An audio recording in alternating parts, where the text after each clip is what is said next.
vraiment dans un but de vision. Je vais appeler ça voir clairement. C'est drôle que le jour où je vais enseigner sur voir clairement, c'est le jour où je porte des lunettes. Je vous assure que je n'ai pas fait ça exprès. Voir clairement est un besoin réel. Moi, avant, je ne portais pas des lunettes du tout, quel que soit le jour, quelle que soit la raison, jusqu'à ce que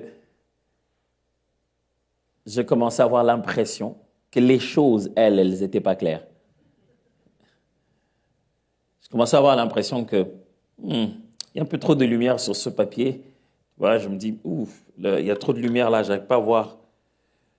J'étais en train de modifier ce que je vois, pensant que c'est ça qu'il faut changer. Et ça nous arrive tout le temps. Quand Dieu nous parle de voir, nous, on pense que c'est ce qu'il nous demande de voir qui n'est pas clair. Et c'est pour ça qu'on a ce langage-là. On dit tout le temps, Seigneur, parle-moi clairement. Je vous assure, de tout le temps qu'il est Dieu, il sait très bien parler. Ce n'est pas vraiment maintenant qu'il va balbutier. Dieu sait parler, il parle clairement. Généralement, c'est de notre côté. Ce jour-là, on m'a amené à l'hôpital et puis j'étais là genre, je suis là pour rien en fait, on s'inquiète pour rien. On a commencé à me raconter une histoire d'âge, des yeux qui s'affaiblissent, et de comment j'utilise mon ordinateur. On m'a donné des bonnes raisons. On était presque en train de me préparer à accepter mes lunettes, quoi. J'ai dit, oui, je vais bien, mais seulement on va d'abord tester. Vous savez, avec les grosses lettres, on voit tout de suite. Et on les prononce fortement avec courage. Z, W, oui. Et puis jusqu'à ce que j'ai dit 6 pendant que c'était 8. Je me suis dit, oh bah, sans n'importe qui. Revu ça. Vous savez, en plus, ils ne nous disent pas. On dit des choses qui n'existent pas, mais ils ne disent rien. Ils ne disent pas que c'est une erreur. Ils nous laissent tout dire. Et moi, j'étais confiant. Je disais 6, je disais 8. Là, je dis, ça devient grave. Quand tu dis 9 à la place de 6, là, c'est à l'envers. Je dis, ah, mais j'ai dit 9, et puis c'était 6, et puis... Après, il a ramené ça, il a rapproché ça de près, j'ai dit, oh! J'ai tourné, j'ai dit, mais c'était pas 9 tout à l'heure, là? Très souvent, lorsqu'il y a un problème de vision, ce n'est pas dans ce qu'on observe, dans ce qu'on voit. C'est souvent chez nous. Rapidement, je vais vous présenter 6 choses qui peuvent améliorer notre capacité de voir. Mais avant cela, j'aimerais vous lire un texte qui est assez fascinant et on pourra utiliser ces choses dont je parle pour la prière. Je vais être rapide. Gordon, aujourd'hui, ce n'est pas la prière où on finit à minuit, non? Ce n'est pas aujourd'hui, non? Quelqu'un s'est dit, oui, il va aller jusqu'à minuit. Non. Pas du tout. C'est dans Jérémie, au premier chapitre. Jérémie, chapitre 1. Si vous ne voyez pas bien dans votre Bible, cette prédication est pour vous. Jérémie, au chapitre 1, à partir du premier verset déjà, la Bible dit, « Parole de Jérémie, fils de Hilkija, l'un des sacrificateurs d'Anatoth, dans le pays de Benjamin. La parole de l'Éternel lui fut adressée au temps de Josias, fils d'Amon, roi de Juda, la 13e année de son règne, et au temps de Joachim, fils de Josias, roi de Juda, jusqu'à la fin de la 14e année de Sédécias.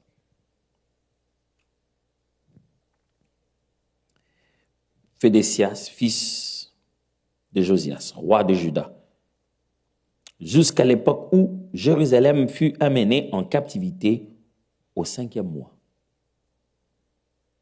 La parole de l'Éternel me fut adressée en ces mots.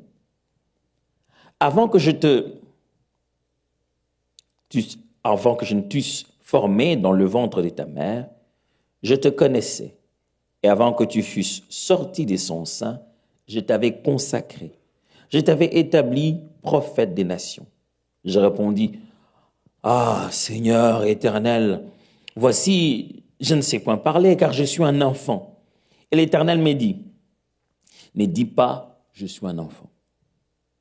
Car tu iras vers tous ceux auprès de qui je t'enverrai, et tu diras tout ce que je te redonnerai. Ne les crains point, car je suis avec toi pour te délivrer, dit l'Éternel. Tu me demandes de ne pas les craindre, et puis tu vas dire délivrer. Donc je vais me faire capturer. Puis l'Éternel étendit sa main et toucha ma bouche. Et l'Éternel me dit, voici, j'ai mis mes paroles dans ta bouche. Regarde, j'ai t'établi aujourd'hui sur les nations et sur le royaume pour que tu arraches et que tu abattes, pour que tu ruines et que tu détruises, pour que tu bâtisses et que tu plantes. Ça commence maintenant à devenir intéressant pour nous. La parole de l'Éternel me fut adressée en ces mots. Que vois-tu, Jérémie? Je répondis, je vois une branche d'amandier. Et l'Éternel me dit, tu as bien vu, car je veille sur ma parole pour l'exécuter. La parole de l'Éternel me fut adressée une seconde fois. En ces mots, que vois-tu? Je répondis, je vois une chaudière bouillante du côté du septentrion. Je vais juste te dire le nord. Et l'Éternel me dit, c'est du septentrion que la calamité se répandra sur tous les habitants du pays. Limitons-nous là. Nous sommes en train de lire un passage du livre de Jérémie. Jérémie, un prophète connu de son époque. Ce n'est pas Jérémie Soudril, c'est Jérémie de la Bible. Ah, le pasteur, il a tout un livre à lui dans la Bible, ouais. Et ce prophète est connu dans son histoire, en fait, dans la suite du temps. Il est un peu connu à cause de le caractère unique de son message. Ça veut dire que Jérémie vient dans des époques et parle des messages que très peu de gens auraient eu le courage de dire. Il contredit des rois, il leur annonce l'inverse de ce qui s'attendait et il dit tout sèchement la parole de Dieu. Et des fois, Dieu lui demande de poser des gestes prophétiques assez inhabituels. Dieu lui demande de faire des choses pour que ça serve de message. Ben, ces choses-là sont vraiment des vraies pertes. La foi lui demande de carrément vendre sa maison, de vendre les biens qu'il avait. Il devait prophétiser en invitant les gens dans la prison. Lui, le prophète, il a un message de Dieu, mais Dieu ne fait pas sortir. Il reste dans la prison. Mais il appelle des gens pour venir là où lui, il est emprisonné pour poser les gestes prophétiques. C'est quand même un prophète qui a un message dur, difficile, mais qu'il a continué quand même à présenter. C'est Jérémie qui, à un moment donné, dit à Dieu, vraiment, j'ai eu plusieurs fois des intentions de ne pas dire, de ne pas parler, de ne pas t'obéir. Mais c'est tellement moi, c'est comme si je sais pas ce que tu m'as fait. Même quand je me dis, cette fois-ci, s'il me parle, je ne vais rien dire. Mais je me retrouve déjà en train de parler. Son amour pour Dieu dépassait sa peur et l'intimidation des gens qui l'entourent. Mais lorsque Dieu l'appelle, ici, nous sommes au moment de son appel, ici, dans cette version de Louis II, dit, je suis un enfant. Mais le mot qui est là peut dire un adolescent, il ne veut pas dire un bébé. Il a dit, je suis trop jeune. Quand Dieu appelle Jérémie, c'est pas quelqu'un de très, très mature. C'est encore un ado. Vous voulez vraiment croire à un adolescent au début de son ministère qui vient vous dire ainsi parle l'Éternel? Et il va utiliser un vocabulaire, tu as envie de dire, ouais, si c'est l'Éternel qui t'a parlé, il faut quand même que tu saches conjuguer les choses. Mais dans la faiblesse de son langage, il est juste. Vous savez comment c'est énervant quand quelqu'un d'incompétent a raison? Vous savez, vous regardez et dites, mais c'est petit ici. Il a pourtant raison. Vous êtes fâché contre l'emballage, mais le cadeau est bon. Dites, Dieu, tu ne peux pas me parler par des gens un peu plus, ceux de mon âge, un enfant comme ça. Mais il a raison. Et il a de l'audace. Il le dit avec tellement de courage que tu as envie de lui dire, écoute, Dieu a parlé, n'en fais pas trop. Non, mais il a les émotions aussi qui viennent avec. Jérémie, il l'incarne, il donne corps à son message. Ça, c'est Jérémie. On dirait qu'ils sont tous comme ça, les Jérémie, apparemment. Ils donnent corps à leur message. Au moment de son appel, Dieu lui rappelle, il lui dit que, écoute, quand tu étais encore dans le ventre de ta mère, c'est moi qui t'ai tissé, littéralement. Je t'ai formé à l'intérieur. J'avais un projet pour toi, je l'ai toujours eu. Le projet que j'ai pour toi, c'est pour être un prophète pour les nations. Il était encore chez lui là-bas, mais on parlait des nations, jusqu'ici. Allez, on est là carrément en train d'accomplir sa promesse, quoi. Il reste prophète même pour nous jusqu'ici, en ce temps-ci. Dieu dit, j'ai un plan plus grand que ce que tu penses. Pourtant, lui, à la base, il est fils de sacrificateur, pas de prophète. Il ne vient pas de la lignée des prophètes, il vient de la lignée des sacrificateurs, ceux qui servent au temple. Le mieux qu'il puisse faire, né de cette famille, donc il attend le moment de son sacerdoce jusqu'à ce que lui aussi passe dans cette lignée-là et il commence aussi à servir pour le temple comme sacrificateur. Mais Dieu, il dit, non, toi, je ne t'avais pas tissé pour ça. Je ne t'ai pas façonné pour suivre ce qui est normal. J'ai un plan atypique pour toi. Et il veut faire de lui donc un prophète, il a un message pour lui. Il a un message pour que lui puisse donner aux autres. Alors, Jérémie dit à Dieu, écoute, je ne sais pas bien parler. D'abord, je suis un enfant, je ne sais pas bien parler. Et Dieu lui interdit, dit, ne dis pas ça, ne dis pas ça. Dis pas que tu es un enfant. Et puis, pour l'histoire de parler, là, il met sa main sur lui. Il dit, c'est bon, j'ai mis ma parole en toi. Ah, quel téléchargement. Je ne sais pas quelle technologie il y avait pour qu'il mette sa main sur lui. Il met sa main sur lui et il a dit, j'ai mis ma parole sur toi. Waouh! Et c'est bon. Tu sais, tu dis à Dieu, je ne sais pas parler, et il met sa main et il dit, c'est bon. Ça veut dire, qu'est-ce qui a changé vraiment? Mais il a mis sa main, il a dit, c'est bon, maintenant j'ai mis ma parole en toi. Et il lui dit, n'aie pas peur. Si tu trembles, je te ferai trembler. Il encourage beaucoup. Et puis alors, il lui pose la question qui m'intéresse ce soir. Il dit, que vois-tu? Voilà, je vois flou. Il dit, que vois-tu?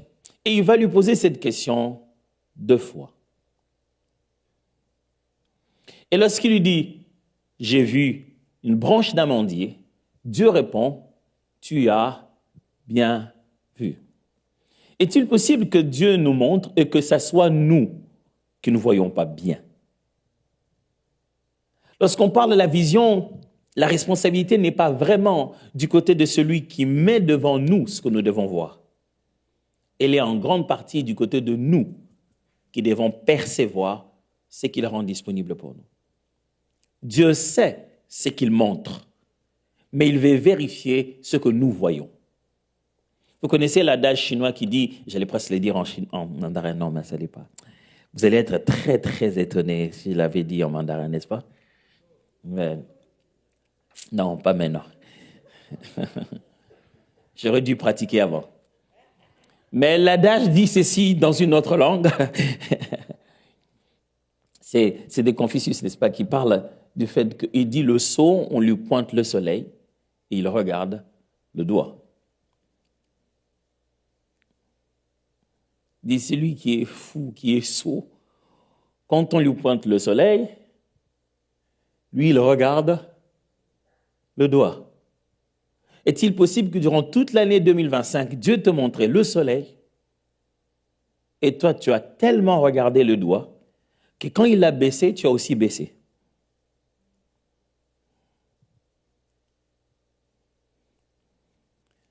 Cette année qui vient de commencer,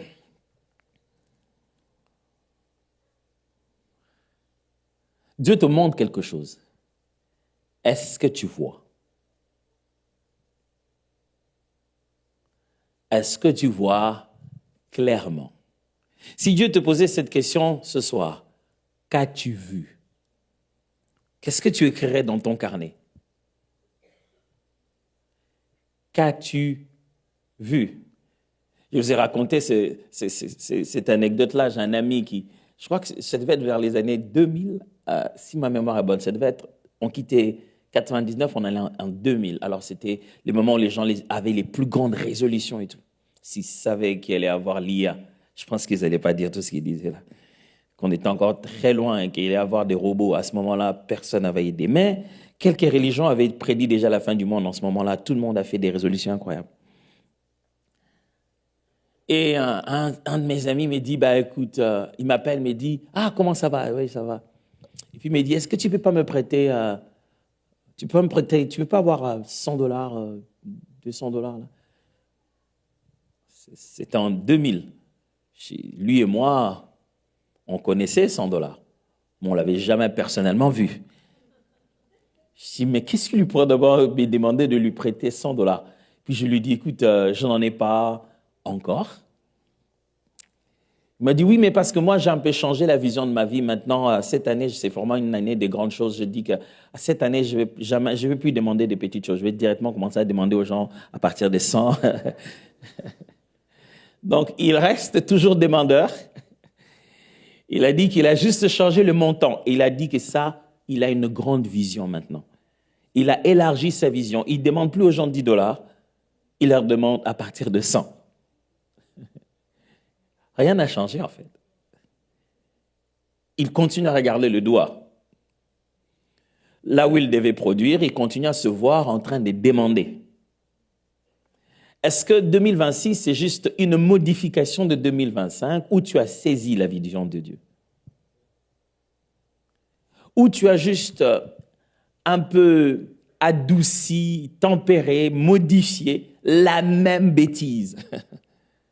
Et tu te prépares à la commettre encore, mais en partant d'un autre angle. Vous savez, moi, il n'y a rien qui m'énerve quand ma femme a consécutivement raison. Ça, je ne sais pas pour vous, mais moi, je sens qu'elle a, oh non, oh non, oh non, oh non, elle va avoir raison. J'avais tout fait pour que cette fois-ci, ça se passe différemment. J'ai commencé différemment, avec beaucoup de passion.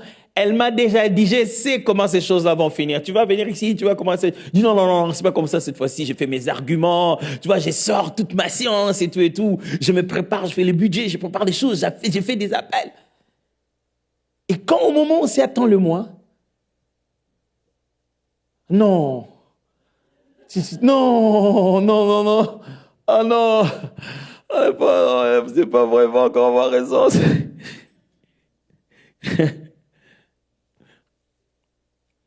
Je prie Dieu que en 2026, ça ne t'arrive pas, surtout pas en novembre, après que tu aies fourni autant d'efforts, et qu'en novembre, tu te rendes compte que tu as juste commis exactement la même erreur de 2025.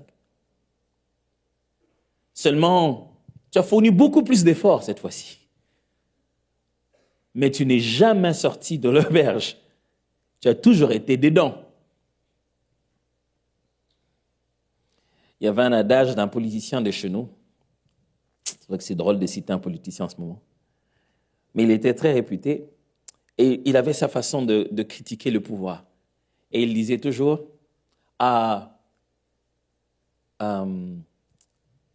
il disait, c'est la même carcasse, on a juste changé de moteur. C'était sa façon de dire, rien n'a vraiment changé dans le pays, quoi.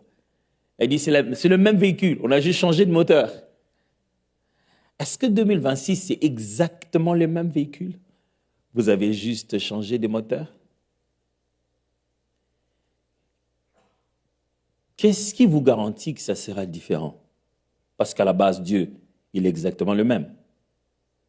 Pourquoi voulez-vous avoir des résultats différents avec le même Dieu si ça ne signifie pas que vous devez ne plus être la même personne? Ce n'est donc pas ce que vous devez regarder qui va changer. C'est vous qui regardez qui devez changer. Ce que Dieu vous montre, c'est exactement la même chose. Vous avez capté quelque chose l'année passée. Vous devez capter une autre chose cette année. Mais ce n'est pas Dieu qui va changer. C'est vous et moi qui devons changer. Que fait-on pour avoir une vision un peu plus claire? Il y a l'option des lunettes. C'est bon. Au début, moi, quand je portais des lunettes, j'avais toujours l'impression que j'ai quelque chose. Je me sentais mal à l'aise. Jusqu'au jour où j'ai porté des lunettes et j'ai oublié que j'en avais. C'est là que je me suis rendu compte que j'en avais besoin.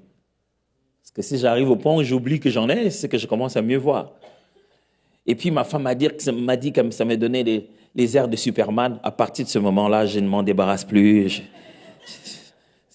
Voilà.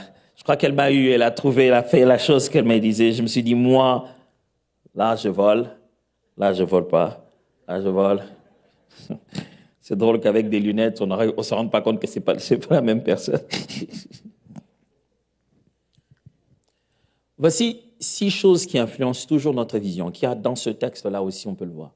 Premièrement, notre vision est influencée par nos yeux, c'est-à-dire l'art de voir, nos capacités de percevoir. Si tu ne vois pas bien, je vais citer les 6 et je vais me mettre à les expliquer. Si tu ne vois pas bien, il y a quelque chose avec tes yeux à toi. Deuxièmement, nous sommes influencés par la distance. À quelle distance tu te tiens de ce que tu vois? Influence ce que tu vois. Troisièmement, j'ai dit, je vais citer les 6 et puis je vais me mettre à les expliquer. Troisièmement, notre vision est influencée par l'attention. C'est l'effort que notre cerveau accorde à regarder ce qu'on doit voir. Des fois, tout est là, les yeux fonctionnent, on est prêt, mais on n'est pas attentif. Notre vision, quatrièmement, est influencée par la lumière. L'élément de base qui donne nature aux choses, de ce que nous voyons, c'est la lumière. Les scientifiques disent que c'est à cause de la lumière que nous avons les couleurs que nous avons. Tout ce que nous pensons être couleur n'est que l'influence de la lumière. Si on change la nature de cette lumière, ça change aussi la nature de tout. Les soleils ayant ce côté un peu jaunâtre, ça donne le sens des couleurs que nous avons. Quand on pense que ça c'est vert, ça c'est bleu, tout cela c'est l'effet de la lumière. On comprend pourquoi au commencement, Dieu veut d'abord que la lumière soit. Cinquièmement, c'est l'imagination. Tout ce qui influence ce que nous voyons, c'est l'image que nous avons dans notre tête qu'on tente de correspondre avec ce qu'on voit. Pour qu'un être humain comprenne une nouvelle chose, il a tout le temps besoin de l'associer à une ancienne. Et je vais expliquer ça tout à l'heure. Et sixièmement, il y a l'angle de vue. L'endroit où on se tient, l'angle d'où on se tient, on ne voit pas la même chose de la même réalité. On peut tous entendre regarder la même chose, mais l'angle d'où tu te tiens, tu ne vois pas la même chose que nous. Il y a bien de choses que j'aurais pu encore ajouter, mais je préfère en faire 6 seulement, puisque Gordon a dit qu'on va juste se limiter à minuit.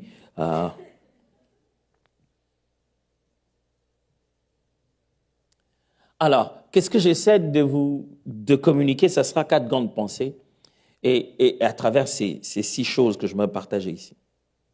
Premièrement, ce sont les yeux. Si nous devons voir, c'est avec les yeux qu'on le fait.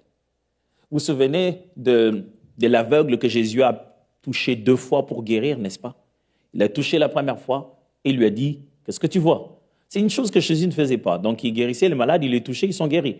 Mais pour celui-ci, il savait qu'il fallait, à mi-chemin, il le questionne.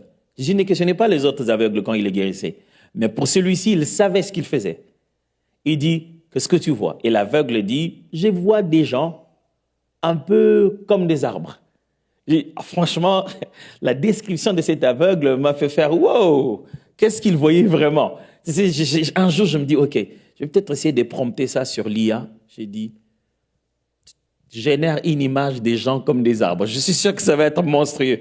Mais qu'est-ce qu'il veut dire? Il voyait des gens comme des arbres. Peut-être qu'il veut parler du côté statique ou bien de l'aspect où leur forme n'était pas précise. Mais imaginez que tu vois des gens comme des arbres.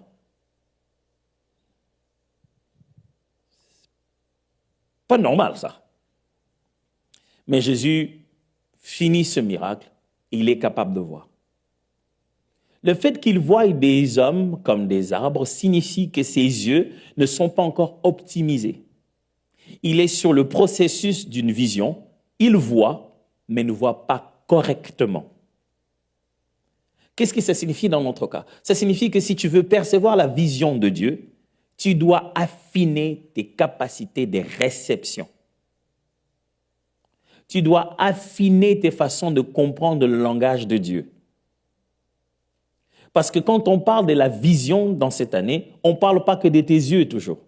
On parle de fois de tes oreilles. On parle de fois de ton ressenti. Parce que pour recevoir un message de Dieu sur ta vision de demain, ça ne signifie pas seulement que ça va être un songe la nuit. Ça peut juste être une parole qui bouillonne dans ton cœur. Du reste, dans la Bible, voir et entendre sont 2 verbes en hébreu qui ont beaucoup de corrélations. Du reste, il y a un jeu de mots qu'on dit « a vu », ça signifie a entendu, ça signifie voir. Le participe passé, le composé de l'autre fait l'indicatif de l'autre. Longue histoire, c'est des tempos. Longue histoire. Aussi longue que le cours de... Moi, quand je voyais le prof de français, je ne sais pas, tout le cours faisait 45 minutes, mais quand le prof de grammaire arrivait, j'avais l'impression qu'il lui faisait 1 heure. Donc ça durait. Surtout quand il parlait de passé simple. Pourquoi les passés simples n'est pas aussi simple? Il s'appelle passé. D'abord, il est passé. En plus, il est simple. Mais il est compliqué. Lus, u, vi.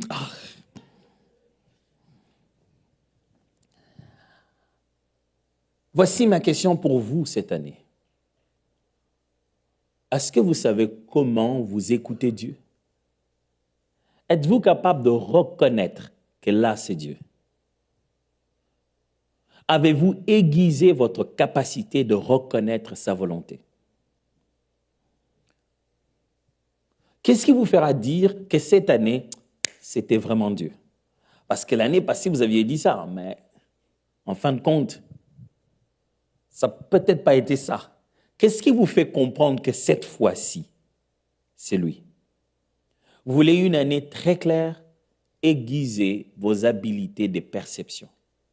Pourquoi? Parce que Job chapitre 33, verset 14 dit, Dieu cependant parle tantôt d'une manière, tantôt d'une autre. Cette année, choisissez d'une autre manière. Si vous avez appris d'une, cette année, allez d'une autre. Dieu n'est pas obligé d'attendre que vous dormiez pour qu'il vous parle. Vous imaginez ça? Vous êtes en plein milieu d'un problème et vous devez entendre la voix de Dieu. Moi, je disais à quelqu'un, il me dit, non, mais moi, Dieu me parle beaucoup par des sons. J'ai dit, je n'ai pas envie de travailler avec toi. Je dis, pourquoi? Parce que des fois, on a besoin que Dieu nous parle. Tu t'imagines en pleine réunion? On dit, mais comment on va décider? Il dit, il faut que je parle au Seigneur, donne-moi un moment. Hey. Vous savez ce que ça signifie si Dieu ne vous parle que souvent par de songes? L'un des signes forts, ça veut dire que vous êtes trop occupé pendant la journée. Votre degré d'attention, il n'arrive pas à avoir votre attention pendant la journée. Et ça signifie que le meilleur moment pour lui, où il sait que vous vous êtes calmé, c'est quand votre corps s'est paralysé et que vous êtes dans cet état où vous pouvez percevoir quelque chose d'autre. Vous savez pourquoi, quand on dort, nos membres ne bougent plus? Et que quand on commence le sommeil léger, et on commence à entrer dans le sommeil profond jusqu'au sommeil REM, notre corps subit tellement de transformations. Il semble que selon les neurosciences, qu'à ce moment-là, notre corps baisse la température parce qu'à haute température, ton corps ne peut pas bien dormir. C'est pourquoi même quand tu as mis ton chauffage, tu as l'impression que tu n'arrives pas à dormir, tu veux laisser passer un peu de froid. Mais le froid, c'est que quand tu le fais passer un peu, il amène la neige, il amène tout le monde. Tout le monde entre.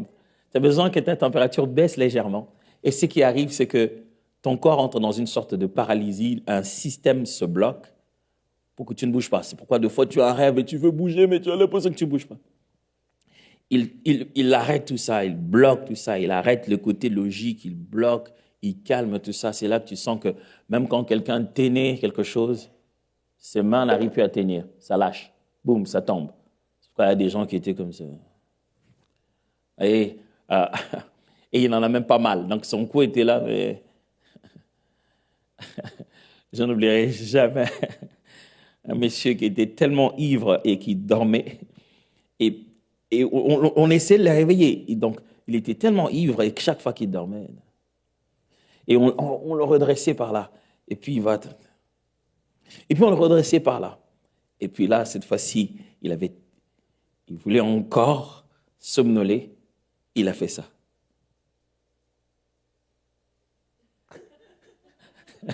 Il n'est allé ni à gauche ni à droite. Il a fait le 360. Ça, je pense que ce n'était pas le sommeil, c'était autre chose. Mais à ce moment-là, de notre corps, tout s'arrête.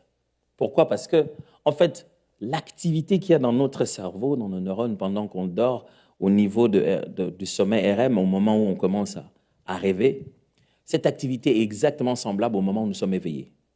D'ailleurs, RM signifie Rapid Eye Movement. Ça veut dire que les mouvements de tes yeux, à ce moment-là, ça bouge fortement sous tes pupilles, sous tes paupières, comme si tu étais en train de voir. Et en ce moment-là, l'activité cérébrale est pareille au moment où tu es éveillé.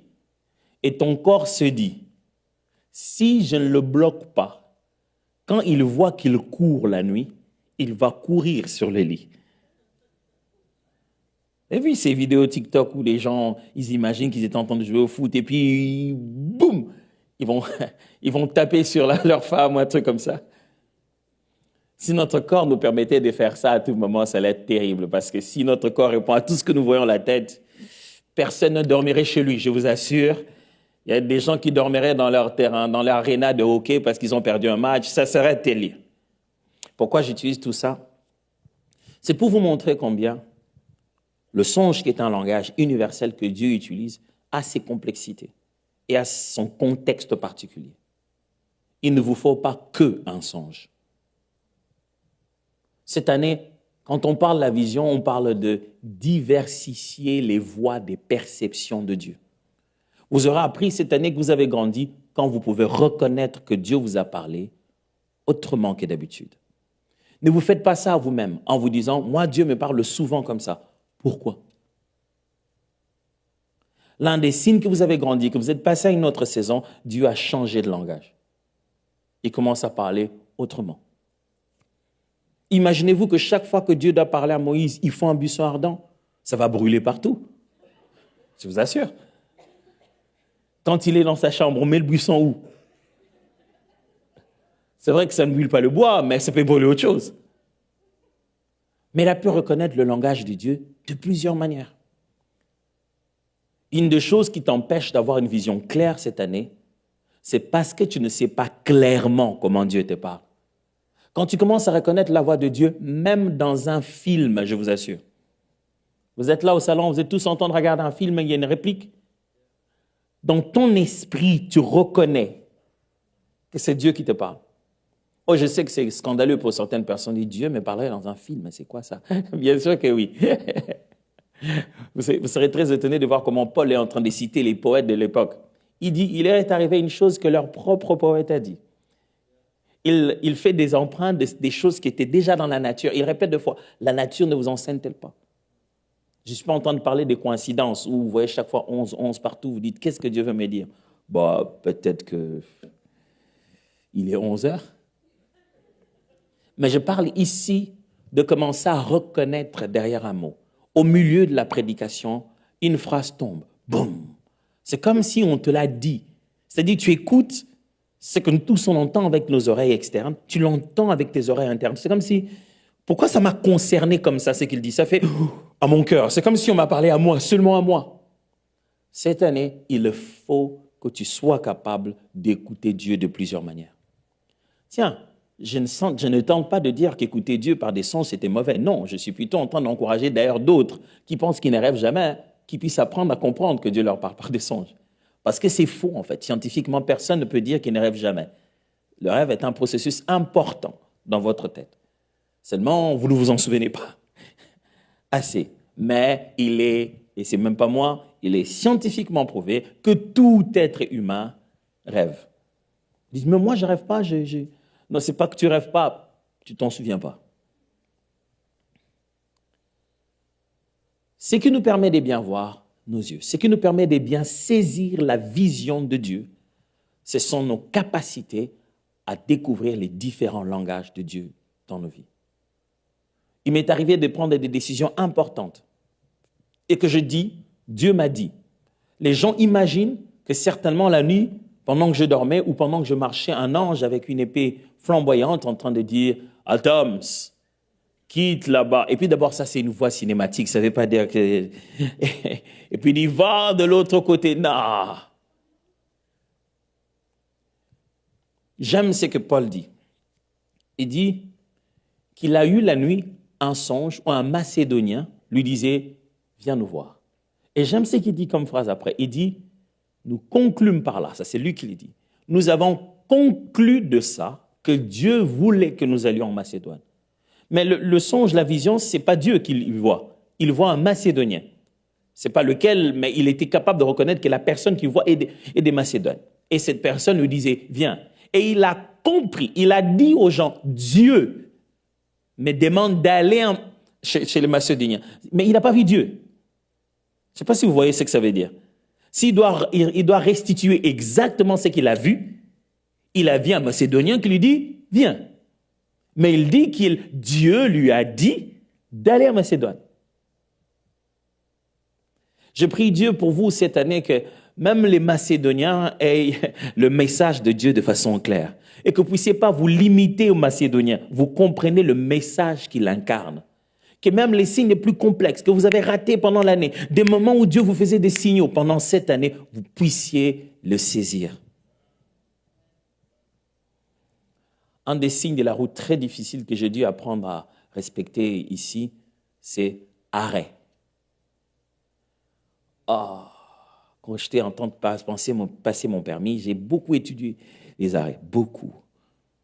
Parce qu'il y a un arrêt qui n'est pas encore un arrêt, qui annonce qu'il va avoir un arrêt. Lui, il est un peu jaune, et puis il y a un arrêt à l'intérieur, et tu ne t'arrêtes pas là-bas, ça t'annonce seulement qu'il va avoir un arrêt.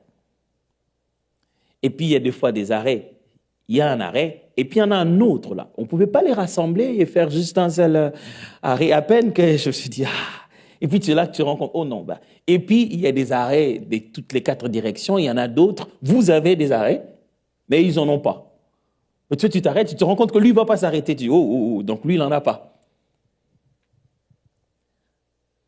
Des fois, le langage de Dieu, c'est rien, c'est juste un signe. Dieu ne te dit rien à faire, il te donne un signe à obéir, automatiquement. Tu n'as pas besoin de savoir que Dieu m'a fait comprendre. Non, il a juste dit arrête. Quand il a dit arrête, arrête. Des fois, c'est juste une paix de cœur qui s'en va. Arrête. Cette année, je prie que chacun de nous ait la vision suffisamment aiguisée pour interpréter même les signes seulement. Les petits signes.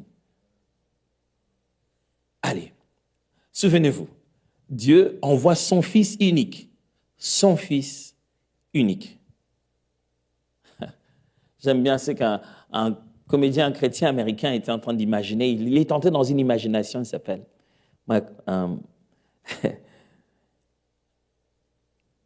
il s'appelle Michael Jr. Il dit, il s'imagine Joseph et Marie en train de prier les jours où ils ont perdu Jésus. Drôle d'imagination, il n'y a qu'un comédien pour imaginer un truc comme ça. Et je m'imagine Joseph et Marie en train de prier quand ils ont perdu Jésus. Il dit, Joseph serait là peut-être en train de dire, oh Seigneur Tout-Puissant Dieu, plein d'amour et de miséricorde, genre pour préparer son cœur pour qu'il ne le frappe pas. Il dit, tu te souviens de ton fils, le seul et l'unique que tu avais? Est-ce que tu n'en as pas un autre? Parce que le seul que tu nous avais donné, on dirait qu'on l'a perdu.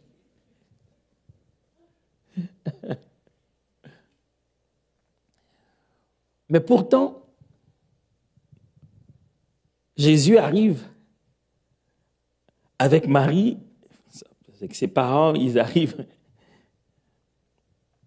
On voit de lui des signes très, très forts. Quelqu'un qui vivait en attente du Messie. On lui a donné sa date de la mort. Sa date de la mort, c'est de rencontrer ce garçon. Dès qu'il le voit, il dit, c'est bon, je peux mourir. La Bible est remplie des signes et des signes forts comme des songes pour protéger son fils. Dieu dit, j'ai envoyé mon fils, il peut être en danger. Il faut que j'alarme tout le monde, j'alerte le papa sur la terre. Qu'est-ce qu'il fait? Il attend qu'il dorme.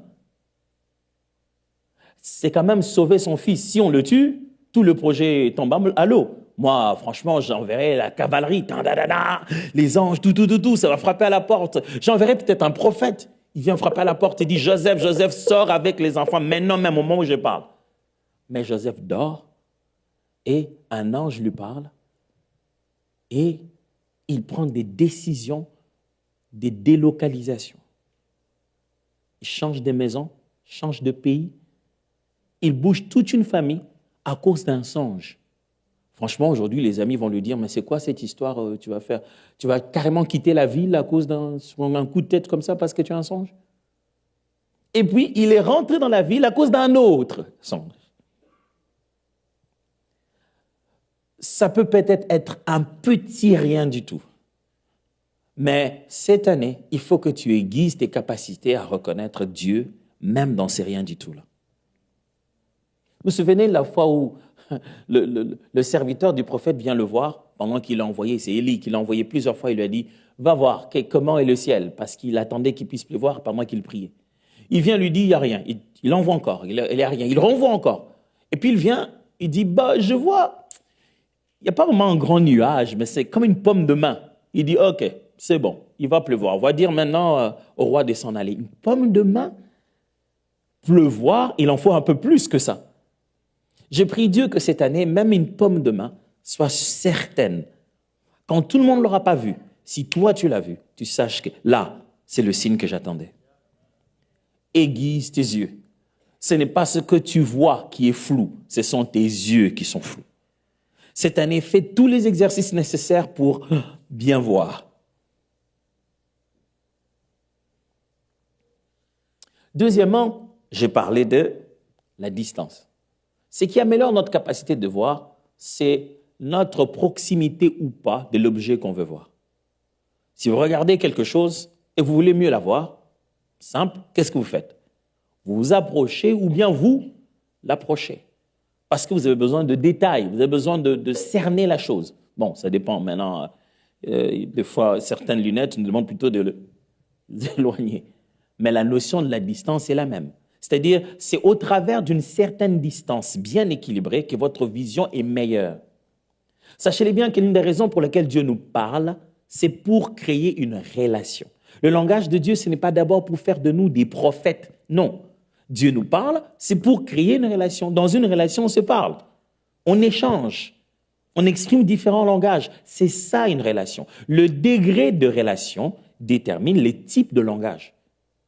Tu ne vas pas envoyer un WhatsApp pour demander un boulot comme ça, là, un CEO, je ne sais pas, d'une grande entreprise en disant hey, mon gars, ça va?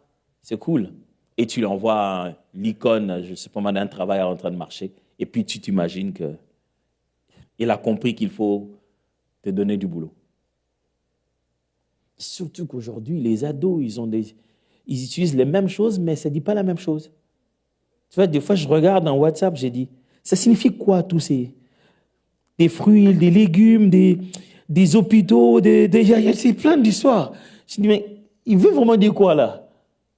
C'est tout un autre dictionnaire qu'il faut apprendre, les emojis. Là. Il y a un moment, ça pleure, il y a un moment, il y a l'auréole, et on mélange ça avec là où il met des lunettes noires. Je ne sais pas pourquoi il met des lunettes noires. Ça signifie quoi, en réalité?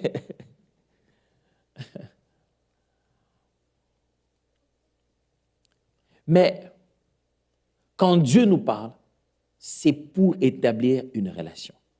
Et ton degré de relation que tu as avec lui, ton degré de proximité, la réduction de cette distance va déterminer le type de langage qu'il va commencer à utiliser. Vous savez ce que nous on pense? On pense que Dieu devait nous parler audiblement pour que nous nous rapprochions de lui. Par contre, c'est l'inverse. De loin, il chuchote. Plus on se rapproche, plus c'est clair.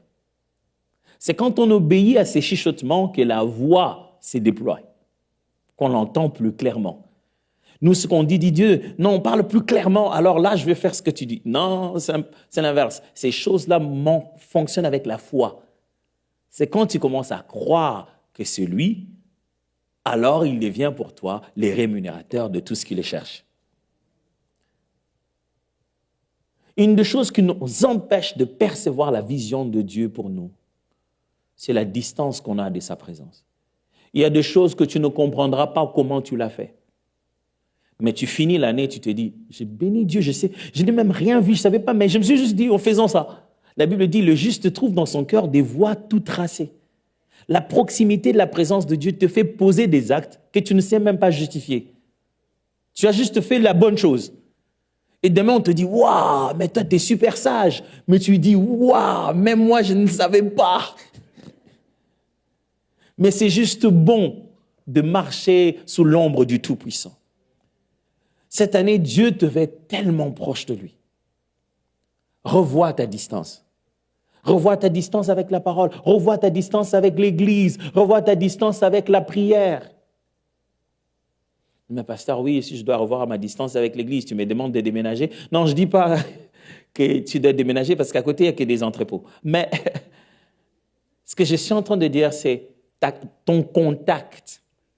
Parce que cet endroit est reconnu comme étant sa maison. Et puis, tu veux l'écouter. Sois quand même en contact avec ce qu'il est en train de dire dans sa maison. Il y a un enseignement, il y a une prédication, tu te dis, ah, c'est en ligne. Je l'écouterai demain, après-demain, après-demain. On est en train de croire que le monde qui arrive, qui avance, l'homme va devenir de plus en plus abruti. Parce qu'il sait que la connaissance est disponible. Ouais. Parce qu'il sait tellement que les machines savent ce qu'il veut, il sait qu'il peut sélectionner l'information dont il a besoin au clic, et il va évoluer qu'avec l'essentiel, qu'il va devenir vraiment abruti, il ne va plus commencer à écouter le reste. Ça s'appelle la surinformation. À force de fortes informations, les cerveaux ont l'impression qu'il est déjà surchargé. Donc, ça dit que je connais déjà trop de choses que je me dis, il y en a tellement là que je ne consulte plus. Combien de choses n'y a-t-il pas sur YouTube pour lesquelles les gens continuent à commettre les bêtises, les mêmes bêtises jusqu'à aujourd'hui? Combien de vidéos qu'il n'y a pas sur comment fixer quelque chose chez soi, mais on continue à appeler les plombiers. Mais moi, il n'y a rien qui me fait rire comme les vidéos qui disent les 5 secrets pour devenir riche. Ça, ce sont les vidéos que je me dis, OK, ça doit être un riche qui enseigne ça. Ou alors, ce n'est que ça pour devenir riche. Donc, est-ce que les gens n'ont pas vu cette vidéo, tu vois? Je dis, mais j'ai envie de dire à tout le monde, hey, il y a les 5 secrets pour devenir riche. Qu'est-ce que vous faites? Ça ne veut pas dire que vous allez instantanément devenir riche, c'est sûr que non. Ça va certainement vous apprendre quelque chose. Mais ce n'est pas par manque d'informations que les gens ne sont pas informés. C'est justement par surinformation. Il y en a tellement qu'au bout d'un moment, on s'est dit, il y en a là, j'en prendrai. Il y a tellement de prédications, tellement de vidéos, tellement de cultes à suivre. Mais la raison pour laquelle Dieu vous a envoyé dans cette église, c'est que c'est ici qu'il dépose votre pain. Alors, si vous voulez être fort pour le reste du chemin, mangez chaque fois qu'on dit à table. Vous savez, il y a des choses, quand vous mettez au micro-ondes, c'est plus la même chose. Je suis presque sûr qu'on n'a pas cette discipline-là personnelle, c'est dire, à tous les cultes où je n'ai pas été, je vais suivre en ligne le lendemain. Et puis bon, il faut couper le temps qu'on coupe, on n'a pas peut-être mis ça le lendemain. Mais Dieu l'a envoyé aujourd'hui, peut-être que vous en aviez besoin aujourd'hui. Ce que je vous demande cette année, connectez-vous urgemment. Restez branchés aux endroits où Dieu dépose un pain pour vous. Gardez de la proximité. Il y a tellement de choses dans ma vie que j'ai fait, comme par réflexe. J'étais juste en prière, on a passé des bons moments de prière avec les amis, je me suis réveillé, puis je me suis descendu, je suis passé par là, il m'est même arrivé d'oublier. C'est-à-dire qu'après un temps de prière, j'ai oublié ce que je devais faire après. En fait, je suis sorti, j'étais tellement dans la prière que la prochaine chose que je voulais faire, c'est juste rentrer chez moi. Donc, je suis rentré tout droit chez moi. J'arrive 1 heure après, je me rends compte que j'ai oublié d'aller là où je devais aller après. Je dis, oh mon Dieu, le lendemain, on m'a dit, on t'avait prévenu. Je dis, prévenu de quoi? Pourquoi tu n'es pas venu? Je dis, mais j'ai complètement oublié. Tu es sûr? Ouais. Tu savais ce qui allait se passer. Pourquoi tu n'es pas venu? Je dis, il s'est passé quoi? Quand il me raconte ce qui s'est passé, j'ai dit, heureusement que je ne suis pas venu. Vous savez, quand vous restez dans la présence de Dieu, c'est une force qui dompte ta volonté. Ça devient le pouvoir de ta boussole. Tu n'as même plus le temps de vouloir nécessairement dire oui ou non. Mais ton adoration, ta consécration lui a déjà dit, fais de moi tout ce que tu veux. Amène-moi là où tu veux. Je veux faire ta volonté. À partir de là, les chemins deviennent tout tracés. Cette année, tu veux vraiment aller dans la vision de Dieu, deux fois, tu ne la verras pas. Elle sera déjà programmée dans tes pas. Et ça, il faut réduire cette distance, s'approcher. Cette année, défie-toi toi-même en disant, je veux devenir plus proche de Dieu, plus proche de ma Bible, plus proche de ma propre relation avec Dieu. Allez, tiens, je vais te défier. Quelle est la dernière fois que tu as mis tes genoux au sol pour prier? Rien que ça. Et pour quelqu'un, cette année, il faut juste un peu devenir un peu plus proche du sol. Si vraiment ça ne valait rien, que c'était la même chose que rester debout, vous pensez vraiment qu'on le ferait? Vous pensez vraiment que Mardochée risquerait sa vie en restant debout pour ne pas juste se prosterner devant Aman qui passait? Pensez que le diable, parmi les 3 chances qu'il avait, il n'avait que 3 chances pour attaquer Jésus. Et il insérait à l'intérieur le fait de lui demander de se prosterner. C'est plus qu'un geste physique. C'est l'expression extérieure de l'attitude profonde du cœur d'un adorateur. À un moment, ton corps te le fait sentir que je dois m'agenouiller, ou je dois me prosterner, ou je dois me diminuer. Et chaque fois que tu dis non à ça, à cause du public, à cause des gens autour de toi, une fois, le pasteur Jérémie nous a même appris comment s'agenouiller en plein milieu de l'assemblée, quel que soit là où vous êtes.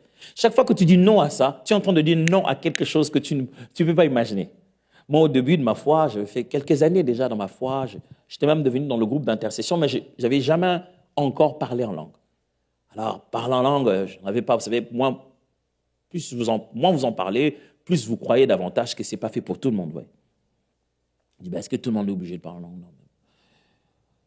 C'est souvent celui qui ne parle pas encore qui croit vraiment que tout le monde n'est pas obligé de parler. Eh bien, moi, quand j'en parlais pas encore, je me dis, ce n'est pas peut-être pour tout le monde. Des fois, je ressens la présence de Dieu, mais voilà. Des fois, ça te fait une mélancolie, je me mets à pleurer. Je dis, peut-être les autres, leur langue, c'est dans les yeux. Donc ils parlent en langue. Mais je me souviendrai toujours qu'on était en train de prier. C'était un moment de prière normal avec des intercesseurs, on priait. Pire encore, j'ai envie de me soulager. Mais j'étais tellement en train de prier, mais le corps, vous savez, des fois, il a des envies bizarres. Je me lève, je m'en vais me soulager. Normal. Donc, tu pouvais imaginer que je vais me soulager, c'est comme si je m'étais déconnecté. Je suis allé me soulager, je suis revenu. Dès que je suis revenu et que je me suis ragenoué, j'ai commencé à parler en langue, jusqu'aujourd'hui. Comme ça, là. Dans l'un des moments les moins probables. Tout le monde était à genoux, donc je me suis levé, je me dis, je vais partir. Et puis, quand je reviens, boum! Quelque chose qui devait se briser en moi s'était brisé. Quelque chose qui devait s'ouvrir en moi s'était ouvert. Cette année, tu dois avoir une vision claire de ce que Dieu veut de toi. Il faut que tu te rapproches. Il y a d'autres qui doivent peut-être juste décider de faire un jeûne personnel. Allez, entre nous, pourquoi le Créateur de l'univers qui nous a donné la nourriture sur la terre voudrait juste qu'on ait l'estomac vide? C'est quoi, une punition? Cette histoire d'estomac vide, tiens, ça a quand même quelque chose à voir avec la destinée. Dieu lui-même vient sur terre, il en fait 40 jours d'estomac vide. L'estomac fait partie des choses qui nous empêchent d'aller loin. Ouais. De temps en temps, on doit lui dire, calme-toi. Peut-être ta distance entre Dieu, c'est juste quelques frites de poutine. Des fois, c'est même pas c'est pas que tu vas pas manger, c'est juste reporter le repas avec conscience que tu veux te concentrer à la prière. Et ça, sans que ça ne soit un programme d'église. Tu as décidé toi-même. Dis, Dieu, je vais aller plus loin avec toi. Chaque fois que quelqu'un est décidé d'aller plus loin avec Dieu, Dieu lui ouvre clairement la vision de ce qu'il doit voir. J'ai parlé troisièmement de l'attention. Votre plus grand combat durant cette année, ça sera la distraction. Si quelqu'un ne veut pas que tu vois ce qu'on te montre, il te fait voir autre chose. Je vais répéter ça. Quand quelqu'un ne veut pas que tu vois ce qu'on te montre, qu'est-ce qu'il fait? Il te montre autre chose. Il te distrait.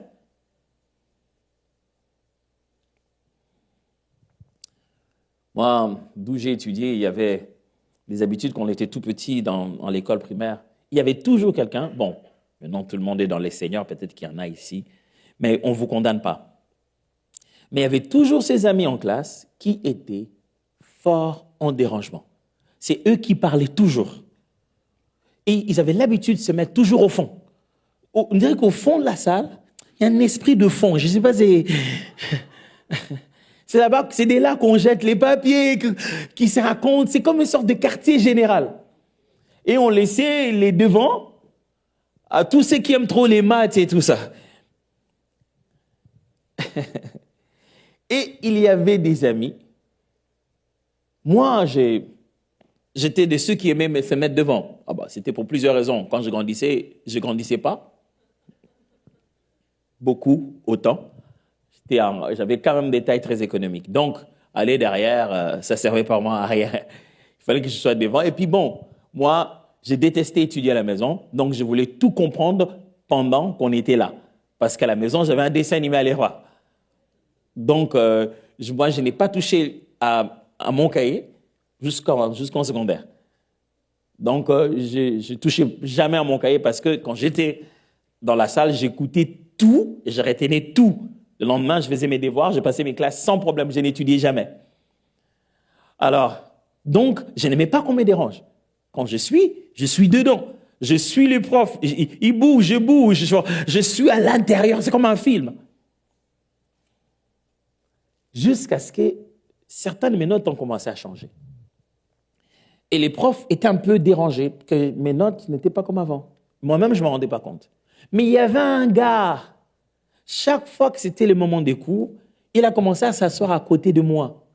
Il avait toujours quelque chose à me montrer pendant qu'on montre autre chose là-bas. Et un jour, celle qui nous enseignait les sciences, elle a voulu me démontrer que cette alliance n'était pas bonne.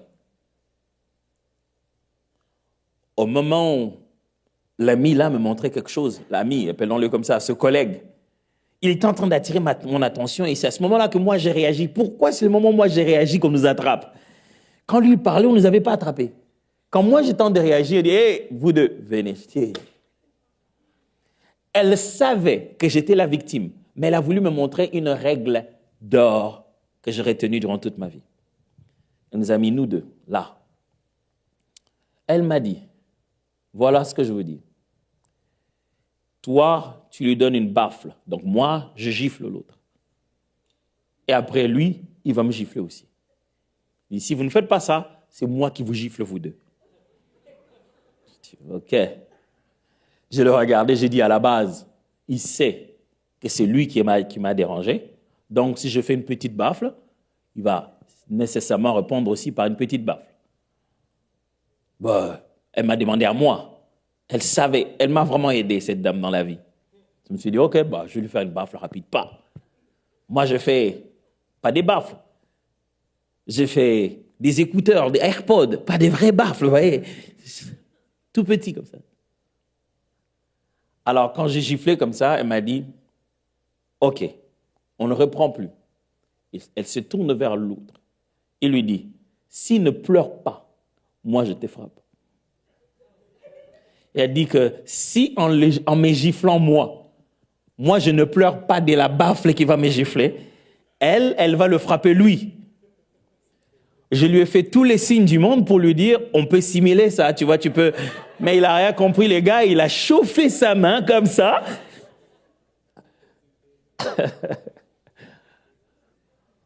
moi, je me disais, il ne va pas me faire ça quand même. À la base, c'est lui qui a cherché ça. Il va aller jusqu'à ce point. Mais les gars, il était déjà concentré. Moi, je me suis dit, on dirait qu'il attendait ça un jour dans la vie. Il a chauffé sa main sur le banc. On voit qu'il est en train de déguiser son épée. Il recule. C'est-à-dire que je ne savais même pas quand est-ce que mes larmes ont coulé, parce que normalement, je n'ai pas poussé des cris. Mais le corps s'est dit à lui-même, si tu ne pleures pas, moi, je sors quand même les larmes. Tu vois? Bam! Et les larmes sont sorties sans ma permission. Ces jours-là, j'ai appris une chose. Quand la distraction arrive, il faut frapper en premier. quand elle frappe, elle te fera plus mal. Cette dame était en train de me dire, ce monsieur que tu crois être ton ami est là pour ses propres intérêts. Il va te faire beaucoup plus mal. Quand toi, tu as honte de lui dire d'arrêter, lui n'aura jamais honte de te distraire. Tu retiens tes coups pour lui demander de s'éloigner de toi. Il n'en retiendra pas, lui, pour t'empêcher d'accéder dans ta destinée. Alors, ton téléphone ne s'éteindra pas de lui-même. Éteins-le. Si tu veux avoir l'attention qu'il faut pour 2026. TikTok ne se déconnectera pas de lui-même. Arrête-le. Vous savez, quand on regarde TikTok, c'est comme si on est dans un monde parallèle. On sursaute, il est 2 heures du matin. Je ne sais pas pourquoi. Si tu veux comprendre très bien ce que Dieu veut de toi, ça va te demander de l'attention. Et tu dois frapper très vite les choses qui te prennent l'attention. Parce que quand c'est leur tour de te frapper, tu regretteras toute ta vie. Tu vas regretter de te dire, ah. Moi, j'ai vu des collègues qui ont passé des heures à regarder un match rediffusé. C'est-à-dire que le match a déjà été joué, on connaît les scores, mais lui, il n'a pas dormi parce qu'il voulait voir de lui-même. Genre, si tu regardes de toi-même, peut-être qu'il y avait un but qu'on n'avait pas vu et tu vas réclamer. Et le match va changer. Pendant que le lendemain, il a quelque chose de plus important. Allez, si tu ne gifles pas, le match va te donner une baffle que tu n'oublieras jamais dans la vie. Puisqu'on parlait des songes et de sommeil, je ne pourrais pas finir les 6 points aujourd'hui, vous l'aurez compris, parce qu'il est déjà minuit, comme j'avais dit. C'est bizarre de voir que les neurosciences montrent que, d'habitude, on croit que quand on dort, un peu de sommeil, après, on se refait le corps. On est bien, on n'a pas besoin de beaucoup de sommeil. Mais pas nécessairement, avec un certain âge, on n'a pas besoin de faire 8 heures, c'est sûr. Mais voici ce qui trompe les gens. D'habitude, dans une nuit, on peut faire entre 4 à 5 cycles de sommeil. Le cycle de sommeil, c'est 3-4 étapes. Maximal, ça fait 2 grosses étapes. Le sommeil non paradoxal et le sommeil paradoxal. Mais on fait la même chose chaque fois. Après 90 minutes, on se débranche, on se rebranche. C'est pourquoi tu as dormi dans une position, tu te réveilles dans une autre. Si ce n'est pas déjà en train de cogner quelqu'un d'autre dans l'autre position. Mais on refait le même cycle plusieurs fois.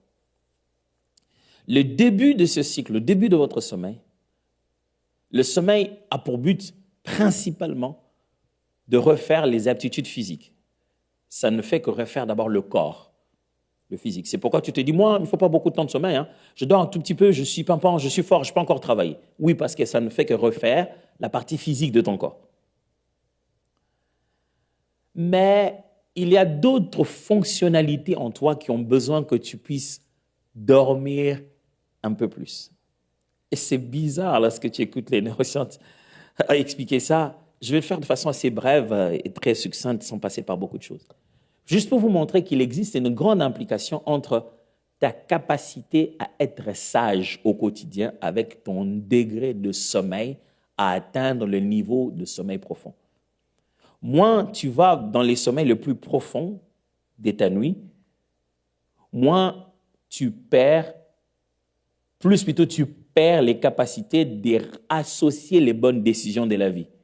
Tu deviens moins sage à force de ne pas assez dormir. Bizarre, hein? C'est pour ça, les jours où tu n'as pas beaucoup dormi, tu n'as pas envie de prendre beaucoup de décisions. Tu es genre, ah ouais, faisons, tu fais passer à la va-vite. Parce que tu n'as pas tout refait dans la tête. Mes amis, ce corps dans lequel nous sommes a un système. Il faut le respecter. Alors, tu ne vas pas mettre le corps sous pression à cause du téléphone. Est-ce que tu sais ce que tu causes à ta propre personne? Écoutez-moi, nous pensons toujours que l'ennemi, le diable, nous attaque de façon frontale. Non, pas toujours. Le diable, il va attaquer dans quelque chose d'autre. Mais il sait là où les conséquences vont s'en aller. Le diable peut saboter complètement ton couple à travers ta série préférée sur Netflix. Tu imagines, hein? C'est-à-dire qu'il sait que lui, elle, c'est ça qu'il aime. C'est à ce moment-là que tu regardes ta série préférée, puis pas. C'est là que ton téléphone dit, il n'y a pas assez de charge. Ah, il faut que je trouve la charge. Je dois brancher. Tu t'élèves. Tu pousses chaque fois dans ton corps de l'adrénaline pour qu'il ne dort pas. Or, l'adrénaline, pour que ça se baisse, ça prend du temps. Tu vois que la série est finie, mais tu ne dors pas toujours. Tu dis, comme je ne dors pas toujours, j'en regarde une autre. Franchement, à cause de la première, tu n'as pas dormi. À cause de la deuxième, tu vas dormir. Mais ce qui se passe, c'est que pendant la journée, tu es épuisé. Au moment de prier, tu n'arrives pas à avoir l'attention nécessaire. Si tu veux clairement comprendre ce que Dieu attend de toi cette année, il te faudra apprendre à rester focalisé. Beaucoup de choses vont solliciter ton attention, mais apprends à te focaliser. Apprends à te dire, là, j'étudie. Des bonnes pensées, oui, mais là, c'est l'heure de la prière, je prie. La vie n'est pas automatique. Il y a beaucoup de choses qui sont mécaniques. Tu as envie de dire, c'est fatigant, mais c'est à force de mécanique qu'on devient automatique. C'est à force de le faire encore, que finalement, ça prend le beurre et ça marche. Et ça devient un réflexe. Tu ne vas pas juste commencer à prier, devenir quelqu'un qui fait 20 jours, 30 jours dans la prière. Non. C'est petit à petit. Au début, Seigneur, je te rends grâce, mais en fait, à partir du moment-là, je ne sais plus vraiment qu'est-ce que je dois dire d'autre, Seigneur. Mais en fait, normalement, je vais te rendre grâce et ça fait partie de la foi. Je te rends grâce. Je te bénis, je te loue. J'ai plus de mots, je ne sais plus par où aller à partir d'ici. Ça s'appelle prier. Dieu ne dit pas, prépare tes mots, écris ça, mets ça au propre. C'est imprime et viens me donner. Non, il veut converser avec toi. Il ne veut pas recevoir la version améliorée de ton texte. Il veut écouter ton cœur. Quand tu te rends compte que Seigneur, je t'ai parlé, mais franchement là, je ne sais plus quoi dire. Mais je sais qu'il est important de rester un peu plus dans la prière. Guide mon esprit pour que je reste et je demeure avec toi. Je veux demeurer avec toi comme on reste avec un ami. Est-ce qu'avec un ami, on sait tout ce qu'on va se dire? Ça s'invente petit à petit. Tu sais que ce que tu es en train de dire là, c'est déjà la prière. Il faut que ça réussisse cette année. Oh, il faut que ça réussisse. Dieu ne voudrait pas que tu finisses l'année prochaine en faisant exactement le même rapport. Disant, Seigneur, ça s'est encore passé comme l'année passée. Oh non! C'est pour ça qu'il met tous ces messages sur ta route, toutes ces prédications, tous ces temps d'adoration. Il sait qu'il a donné plus en toi et que tu peux passer à la prochaine dimension. Je ne sais pas pour vous, mais pour moi, c'est frustrant de sentir que je devais passer